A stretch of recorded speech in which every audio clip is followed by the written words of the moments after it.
Hello students, welcome to my YouTube channel Strength in English.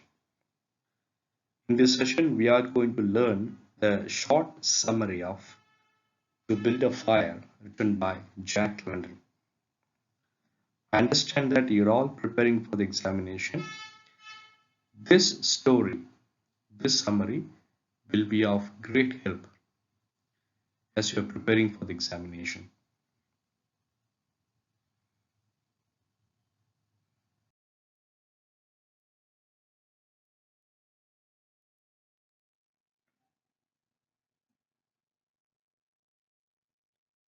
The man walked down the trail on a cold gray day. Pure white snow and ice covered the earth for as far as he could see. This was his first winter in Alaska. He was wearing heavy clothes and fur boots, but he still felt cold and uncomfortable. The man was on his way to a camp near Henderson Creek. His friends were already there. He expected to reach Henderson Creek by 6 o'clock that evening. It would be dark by then. His friends would have a fire and hot food ready for him. A dog walked behind the man. It was a big grey animal, half dog and half wolf. The dog did not like the extreme cold. It knew the weather was too cold to travel.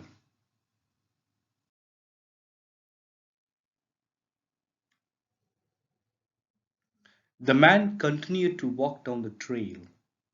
He came to a frozen stream called Indian Creek.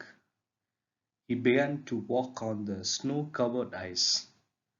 It was a trail that would lead him straight to Henderson Creek and his friends. As he walked, he looked carefully at the ice in front of him. Once, he stopped suddenly and then walked around a part of the frozen stream. He saw that an underground spring flowed under the ice at that spot. It made the ice thin. If he stepped there, he might break through the ice into a pool of water. To get his boot wet in such cold weather might kill him. His feet would turn to ice quickly. He could freeze to death.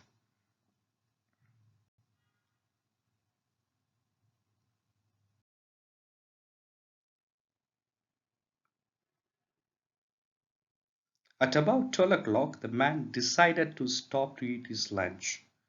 He took up the glove on his right hand. He opened his jacket and shirt and pulled out his bread and meat. This took less than 20 seconds. Yet, his fingers began to freeze. He hit his hand against his leg several times until he felt a sharp pain. Then he quickly put his glove on his hand. He made a fire, beginning with small pieces of wood and adding larger ones. He sat on a snow-covered log and ate his lunch. He enjoyed the warm fire for a few minutes. Then he stood up and started walking on the frozen stream again.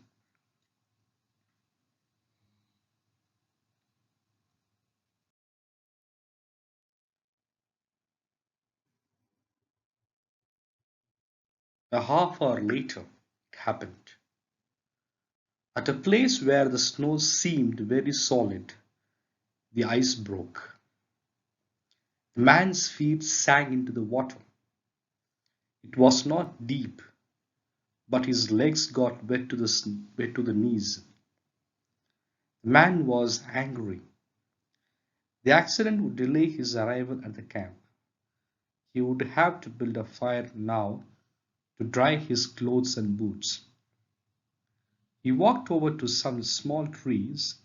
They were covered with snow. In their branches were pieces of dry grass and wood left by flood waters earlier in the year. He put several large pieces of wood on the snow under one of the trees. On top of the wood, he put some grass and dry branches. He pulled off his gloves, took out his matches, and lighted the fire. He fed the young flame with more wood. As the fire grew stronger, he gave it larger pieces of wood.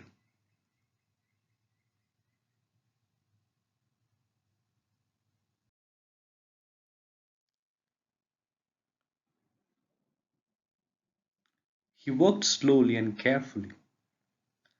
At 60 degrees below zero, a man with wet feet must not fail in his first attempt to build a fire.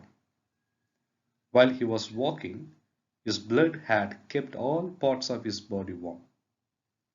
Now that he had stopped, cold was forcing his blood to withdraw deeper into his body. His wet feet had frozen. He could not feel his fingers.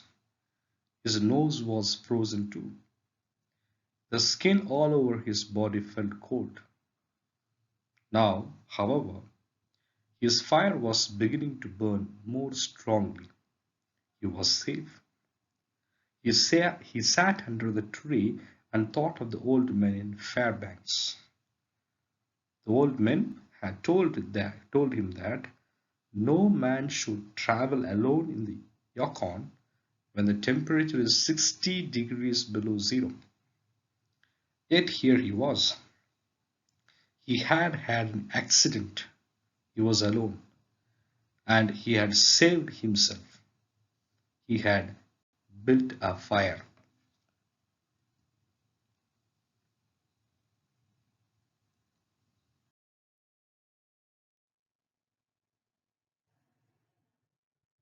Those old men were weak, he thought. A real man could travel alone. If a man stayed calm, he would be all right. The man's boots were covered with ice. The strings on his boots were as hard as steel.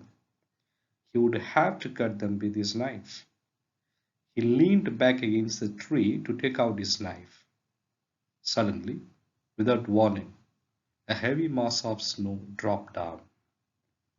His movement had shaken the young tree only a tiny bit, but it was enough to cause the branches of the tree to drop their heavy load. The man was shocked. He sat and looked at the place where the fire had been. The old man had been right, he thought. If he had another man with him, he would not be in any danger now. The other man could build the fire. Well, it was up to him to build the fire again. This time he must not fail.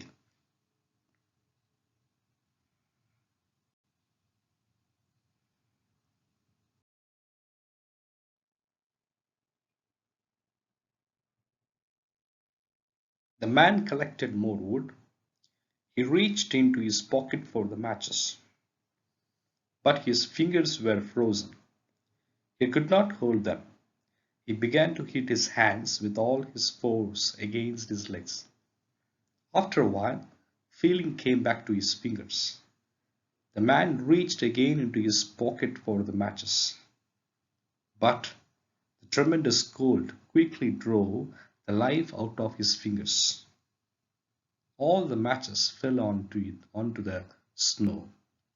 He tried to pick one up, but failed. The man pulled on his glove and again beat his hand against his leg. Then he took the gloves off both hands and picked up all the matches. Then he took the gloves off both hands and picked up all the matches. He gathered them together, holding them with both hands. He scratched the matches along his leg. They immediately caught fire.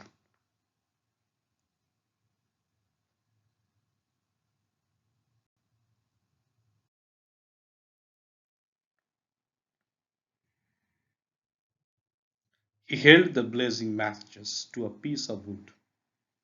After a while, he became aware that he could smell his hands burning. Then he began to feel the pain. He opened his hands. The blazing matches fell onto the snow. The flame went out in a puff of grey smoke. The man looked up. The dog was still watching him. The man got an idea. He would kill the dog and bury his hands inside its warm body. When the feeling came back to his fingers, he could build another fire. He called to the dog. The dog heard danger in the man's voice. It backed away. The man called again. This time, the dog came closer. The man reached for his knife, but he had forgotten that he could not bend his fingers. He could not kill the dog because he could not hold his knife.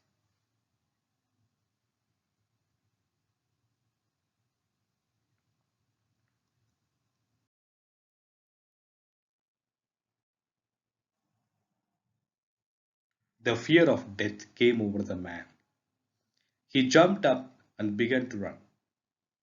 The running began to make him feel better. Maybe running would make his feet warm. If he ran far enough, he would reach his friends at Henderson Creek. They would take care of him. It felt strange to run and not feel his feet when they hit the ground. He fell several times. He decided to rest a while.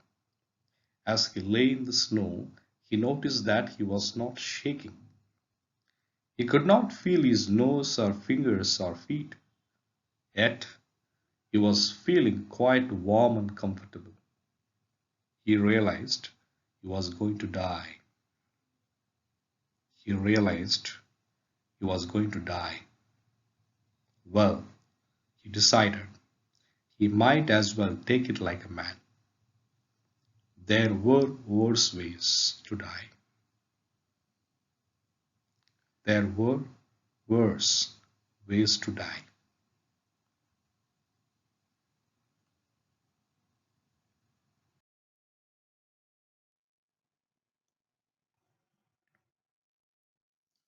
The man closed his eyes and floated into the most comfortable sleep he had ever known. The dog sat facing him, waiting. Finally, the dog moved closer to the man and caught the smell of death. The animal threw back its head. It let out a long, soft cry to the cloud stars in the black sky. And then it tuned and ran toward Henderson Creek, where it knew there was food and a fire.